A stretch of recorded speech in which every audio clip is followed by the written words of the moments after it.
मैं किशन रेड्डी को पूछ रहा हूं, तेरा बाप का जागीर है क्या? ये मंत्री मेरे हैं।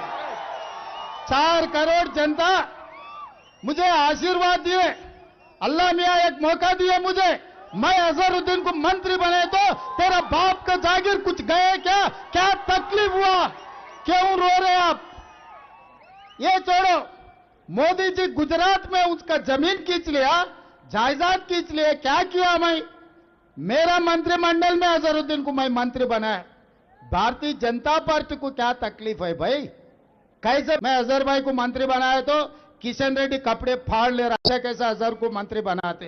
भाई हमारे भाई बहनों से एक ही गुजारिश है, मैं पिछले चुनाव में इधर आए थे, आप लोगों को मैं गुजारिश किए अजहर भाई को अब जिता दो, उनको मंत्री बनाने की जिम्मेदारी मैं लूंगा। मेरे सरकार में जुबली हिल्स को तरक्की करने के लिए मैं कोशिश करने के लिए उस दिन वादा किए थे।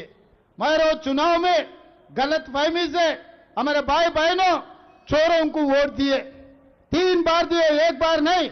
10 साल बाप बेटे इस राज्य को चलाए, इस राज्य को लूटी किए।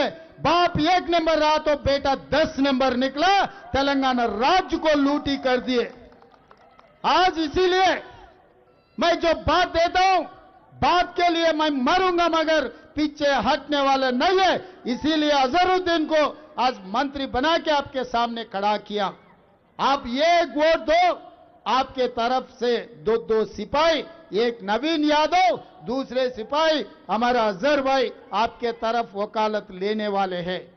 इसीलिए मैं अजहरुद्दीन को मंत्री बनाया।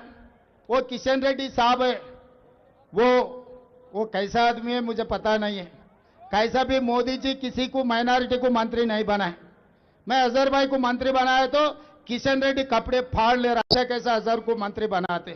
भाई मैं किशन रेड्डी को पूछ रहा हूं, तेरा बाप का जागीर है क्या? ये मंत्री मेरे हैं। 4 करोड़ जनता मुझे आशीर्वाद दिए, अल्लाह मियां एक मौका दिए मुझे, मैं अजहरुद्दीन को मंत्री बने तो तेरा बाप का जागीर कुछ गए क्या? क्या तकलीफ हुआ? क्यों रो रहे आप?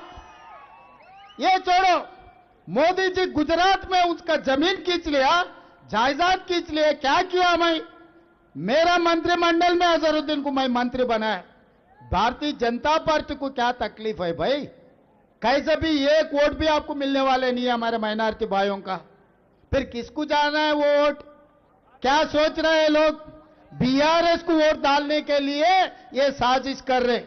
पिछले पार्लियामेंट चुनाव में महबूबनगर, छेवेल्ला, सिकंदराबाद, मेदक, मलकाजगिरी, निजामाबाद, करीमनगर, आदिलाबाद 8 पार्लियामेंट में बीआरएस का डिपॉजिट जब्त होकर बीजेपी वाले को जिताए, मोदी जी को प्रधानमंत्री बनाए। आज ये 8 सीट तेलंगाना से बीजेपी को नहीं मिले तो मोदी जी का सरकार दिल्ली में नहीं रहता था, दिल्ली लाल किले पे तिरंगा झंडा लहराता था। आज मोदी जी कुर्सी में है बोले तो केसीआर का धोखा है। तेलंगाना में 8 सीट बीआरएस का डिपॉजिट जब्त होकर बीजेपी को जिताए। आज बीजेपी वाले फिर उनको पलट के मदद करने के लिए लग गए। आने वाले चुनाव में यहां पर जुबली हिल्स पे बीजेपी का डिपॉजिट जब्त होने वाले, इन लोग बीआरएस को जिताने के लिए कोशिश कर रहे। ये साजिश को आप लोग सोचो भाई, क्योंकि इनको मैं मंत्री बनाया तो गवर्नर को जाके खत लिखा के किशन रेड्डी ने, किसके लिए, क्यों? इसका मतलब ये दोनों का कैसा चल रहे आप लोग सोचने का वक्त आए। इसीलिए मेरा भाई बहनों से एक ही गुजारिश है, इस तेलंगाना में, इस देश में कांग्रेस पार्टी तीसरी राष्ट्रपति को बनाए, जाकिर हुसैन को कांग्रेस ने बनाए, सलमान खुर्शीद, आज ऐसे ही अपने कांग्रेस पार्टी में कितने कितने लोगों को केंद्र में मंत्री बनाए। कांग्रेस पार्टी अध्यक्ष कमालुद्दीन को किसने बनाए? आज अजहरुद्दीन साहब को, वासिम साहब को, शब्बीर अली साहब को, गुलाम नबी आजाद साहब को, कितने लोगों को कांग्रेस पार्टी ने मौका दिए। जब जब कांग्रेस पार्टी सरकार चलाए तो बराबर माइनॉरिटियों का हिस्सा, माइनॉरिटी घरों को हम भिजाए। आने वाले दिनों में भी मोदी जी आकर बोल दिए और अमित शाह आके बोल दिए चबल्ला में 4% रिजर्वेशन हटाने के लिए। फिर 4% माइनॉरिटी रिजर्वेशन हटाने वाले बीजेपी को केसीआर ने क्यों मदद दिया? ट्रिपल तलाक में मदद दिया, 370 आर्टिकल में मदद दिया, सिटीजन अमेंडमेंट एक्ट में मदद दिए। हर वक्त जब तकलीफ मोदी जी को आए तो केसीआर ने उनको मदद दिए। आप लोग सोचो एक बार वोट डालने से पहले आज क्या हो रहा है। ये चुनाव सुनीता नवीन यादव का नहीं है, ये चुनाव केसीआर मोदी जी एक तरफ है, रेवंत रेड्डी राहुल गांधी दूसरे तरफ है। आप लोग तय कर लो, अब मोदी जी केसीआर के साथ में जाने वाले हैं, नहीं तो राहुल गांधी इस देश के लिए जो कुर्बानी किए, महात्मा गांधी शहीद हुए, इंदिरा जी शहीद हुए, राजीव गांधी जी शहीद हुए। आज के तारीख में कन्याकुमारी से लेकर कश्मीर तक 150 दिन 4000 किलोमीटर जो ये आम जनता के लिए पाद यात्रा किए, राहुल गांधी जी के साथ रहते, नहीं तो केसीआर धोखेबाज के साथ रहते। आप लोग सोच लो भाई, ये मेरा जिम्मेदारी है आप लोगों को याद दिलाने का।